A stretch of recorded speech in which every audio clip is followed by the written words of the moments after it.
Of the interrogative pronoun, the poorly abused who by the most egregiously poorly educated grammarians, the Ghostbusters. Now, here's the bit where I'm going to explain it. The endings for the interrogative pronouns, which I'm sure is a name that you don't need to remember past this evening, work the same way as he, him, and his. And by the same token, you've got who, whom, and whose. Now, as you may also know from comparing the sentence, he helped you, you helped him, he changes. You does not. In this sentence, who you gonna call, there is a person doing the gonna call. Now, it could be you, because that can be the agent in a sentence. It could be who, because it has to be the agent in the sentence. And when that happens, you has to become the object. It is the one being gonna call. Who you gonna call is asking who is going to call you. The answer is a telemarketer during dinner. So we can move on to another example, because people are always really bad with language. Quite often I've got a housemate who'll say, going shopping with my mum this weekend. It's like, oh, what are you going to get when are you going out with your mum? Nah, I'm going shoe looking with my sister next weekend. You know what I mean? No, I don't, because you said an actual full sentence that meant something else. But there are problems here. And I'll give you a nice workup with an example that I've heard recently. So, I've got two housemates. One, Stephanie, very reasonable. The other, Dave. Who have you been... And I know there's a child in the audience, but it's too late.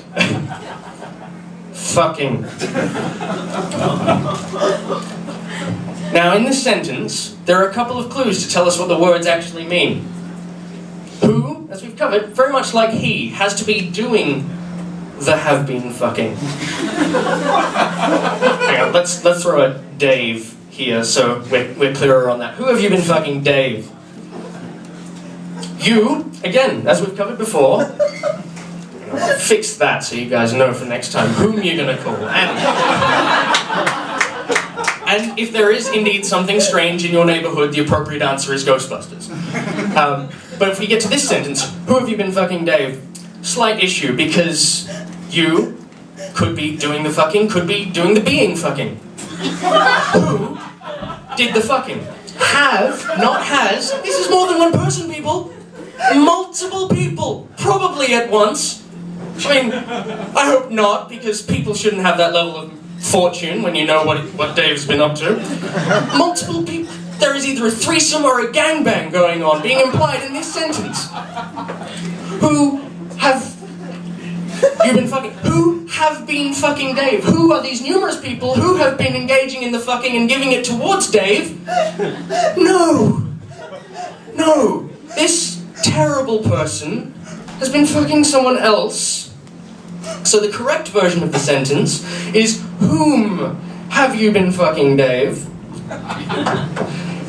In my bed of all places, I leave my bedroom door closed for a reason, and I don't want to have to change my sheets every time I leave my room for 15 minutes, just because you can't keep your dick in your pants all the way down the corridor. Now that I think about it, I've been here for an awfully long time, so I should probably make a phone call. But I appreciate the positive response, but I should go.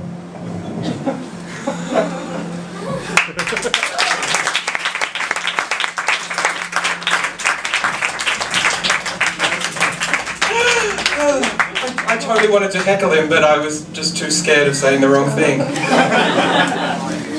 To whom get off the stage? No, it doesn't work. It's brilliant. Okay, irregardless of what he was just saying, I think that it...